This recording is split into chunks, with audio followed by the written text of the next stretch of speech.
Hello everyone, good morning. First of all, happy Holi to all of you. I hope आप सबकी होली खुशियों से भरी हो और आप सब अपने जीवन में तरक्की करो। फ्रेंड्स, आज होलिका दहन का दूसरा दिन यानी रंग वाला दिन है। और जैसा कि आप सबको पता है कि बच्चे सारे मेरे गांव चले गए हैं, मम्मी भी गई हैं, पापा भी गए हैं और हम लोग का भी जाने का प्लान है। तो अभी सुबह यहाँ तकरीबन 6:30 बजे उठे हैं हम। उसके बाद फिर हमने सोचा था कि हम कुछ बना के ले जाएंगे और कुछ चीज़ें वहीं पे बना लेंगे जाके।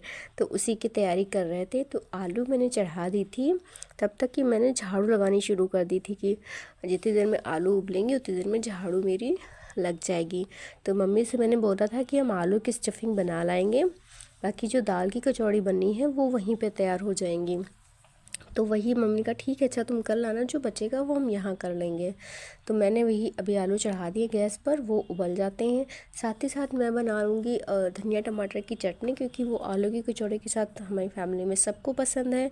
तो उसको मैंने एक साइड चढ़ा देंगे गैस पर। अभी चाय हम लोगों ने पी नहीं थी, तो मैंने सोचा कि चाय भी चढ़ा देते, तब तक कि चाय पक जाएगी और उधर टमाटर भी बॉईल हो जाएंगे। सो फ्रेंड्स, आलू उबल गए हैं यहाँ, तो उनको खाली कर लेते हैं तब तक कि वो ठंडे होंगे। उधर मेरी चाय वगैरह भी बिल्कुल रेडी हो जाएगी। वैसे हम लोग जब गांव जाते थे तो मतलब बड़ा अच्छा लगता था, जब वहीं रहते थे सब लोग साथ में रहते थे। अब जब से यहाँ आ गए तब से मतलब यहाँ से वहाँ जाते तो नहीं अच्छा लगता, वहाँ से यहाँ आते तो नहीं अच्छा लगता है। तो मतलब बड़ा अजीब सा फील होता है बिल्कुल। क्या ही बताएं, वहाँ जाते हैं तो सोचते हैं कि यार इतना बड़ा घर है, सब कुछ छोड़ छाड़ के अपना यहाँ रह रहे हैं, तो चीज़ें थोड़ा ऑड लगती हैं। लेकिन अब क्या करें, कुछ तो मजबूरी रही होंगी, वरना कोई यूं ही बेवफा नहीं होता। अरे मजाक कर रहे हैं, तो मन में आ गया सो मैंने बोल दिया। लेकिन कुछ मजबूरियाँ हमारी भी थी कि मजबूरी में हमें वो अपना घर छोड़ना पड़ा और फिर यहाँ करके हम शिफ्ट हुए। तो अभी हम होली पर घर गए थे, तो वहाँ हमारे डिसाइड हुआ है कि कुछ फैमिली में जो हमारे पिताजी एक्सपायर हो गए थे, उन्हीं का जो मतलब 10वां पंचायत जो होता है वो भी हुआ नहीं था।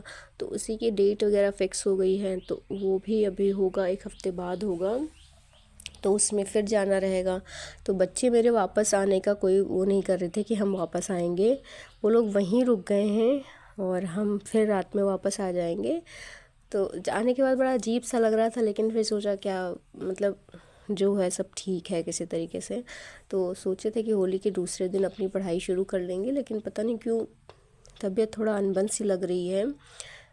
होली वाले दिन भी थोड़ा अच्छा नहीं लग रहा था, कुछ अजीब सा लग रहा था। लेकिन फिर त्यौहार था, सब लोग थे साथ में, तो कुछ चीज़ें इग्नोर कर दी। लेकिन जब घर वापस आए हैं, अभी जिस वक्त मैं वॉइस ओवरिंग कर रही हूँ उस वक्त मेरी तबीयत बिल्कुल भी नहीं ठीक है। वरना मैंने सोचा था कि होली के नेक्स्ट डे से मैं अपनी प्रिपरेशन फिर से स्टार्ट कर दूँगी, बट पॉसिबल ही नहीं हो पाया है। तो मुझे लगता है 1-2 दिन का रेस्ट ले लेना चाहिए, उसके बाद फिर कंटिन्यू करूँगी। क्योंकि अगर तबीयत ठीक नहीं होती चीज़ें फिर वो रिस्पॉन्स नहीं मिलता, तब भी तकलीफ़ होती है। तो इससे अच्छा है कि हम रेस्ट ही कर लें पूरी तरीके से, उसके बाद ही हम अपना काम करेंगे।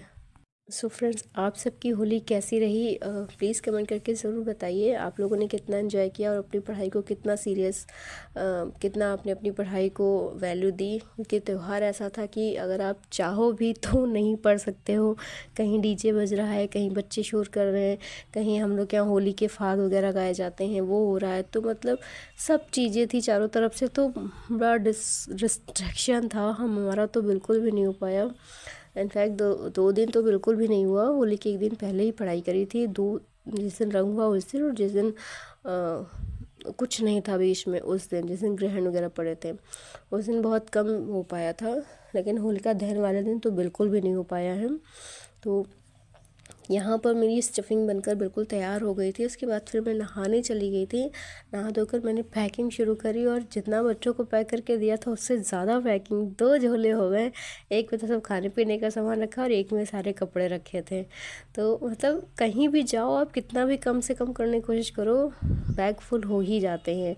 तो सब कुछ हमने बंद करके हम फिर घर से बाहर निकले और रास्ते में वो एक से बढ़कर एक लोग मिल रहे थे। हमें तो डर ही लग रहा था कि हम कैसे जाएं। प्लीज़ आप लोगों से रिक्वेस्ट है कि रोड पे इस तरीके से मत निकला करो यार। आप अपनी अपने साथ साथ दूसरों की जान की परवाह करो। इतने बुरे तरीके से लोग गाड़ी चलाते हुए जा रहे थे कि मतलब हमें हर कदम पे डर लग रहा था। हम तो बस ये दुआ कर रहे थे कि किसी तरीके से अपने घर सही सलामत पहुंच जाएं। रास्ते का सफ़र हमारा ज़्यादा दूर नहीं था, तकरीबन 25-30 मिनट लगते हैं हमें अपने गांव पहुंचने में। तो हाईवे के थ्रू ज़्यादा टाइम नहीं लगता है, तो हम 30 मिनट में घर पहुंच गए थे।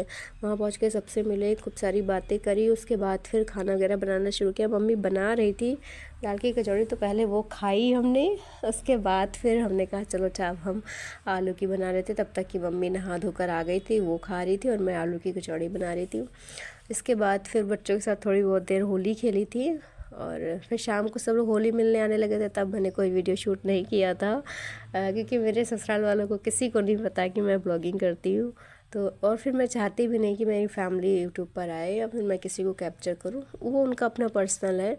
तो मैं किसी को फोर्स नहीं करूँगी, ना ही मैं किसी को ज़बरदस्ती लेना चाहती हूँ अपने वीडियोस में। बस हाँ, जो मैं करती हूँ मैं अपने लिए करती हूँ, अपने आप को दिखाना चाहती हूँ कि हाँ मैंने अपने पूरा दिन कैसे बिताया और मैं आगे क्या करना चाहती हूँ। बस वो थॉट प्रोसेस आपके साथ शेयर करती हूँ। इससे ज़्यादा मैं और कुछ नहीं शो ऑफ़ करना चाहती हूँ, ना ही मैं व्यूज़ के लिए कुछ करना चाहती हूँ कि मैं कुछ भी अपलोड कर दूँ और व्यूज़ मिल जाए। नहीं, जो कुछ भी होगा बिल्कुल इफ़ेक्टिव होगा, बहुत ही ईमानदारी से काम करेंगे। जो मैं करती हूँ बस मैं वही दिखाती हूँ, जितना पढ़ती हूँ बस उतना ही दिखाती हूँ और जो काम करती हूँ बस उतना ही दिखाने की कोशिश करती हूँ। इससे ज़्यादा मेरे पास कोई शो ऑफ़ नहीं है। और अगर आप लोग को लगता है कि मेरी मेहनत सच में है तो प्लीज़ मेरे चैनल को ज़रूर सब्सक्राइब कीजिए। और यहाँ बच्चे बड़े मस्ती, छोटी बिटिया मेरे देवर की है, ये बड़ी बड़ी क्यूट है। मतलब इतनी पानी इसके ऊपर पड़ा लेकिन वो फील अपने ऊपर कर रही है कि मेरे ऊपर पानी पड़ रहा है। तो ये हुआ कि चलो इसको भी कर ले। और हस्बैंड को बच्चों ने इतना बुरी तरीके से कलर लगाया था कि शक्ल ही नहीं पहचानने में आ रही थी। और हस्बैंड की मेरी एक बात सबसे अच्छी है कि वो होली अपनी फैमिली के साथ सेलिब्रेट करते हैं, अपने बच्चों के साथ सेलिब्रेट करते हैं और इधर उधर उनको कोई मतलब नहीं कहीं भी जाने से।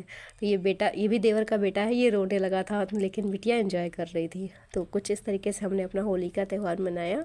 कैसा लगा मेरा आज का ब्लॉग प्लीज़ कमेंट करके ज़रूर बताइएगा। बहुत छोटा सा ब्लॉग है और मेरे चैनल को ज़रूर से ज़रूर सब्सक्राइब कीजिए। मिलते हैं आपसे कल एक और नए खूबसूरत से वीडियो में अपनी एक नई स्टडी के साथ। फिलहाल कल गैप रहेगा, एक दिन के गैप के बाद ही वीडियो आएगी। तब तक के लिए बाय बाय, टेक केयर।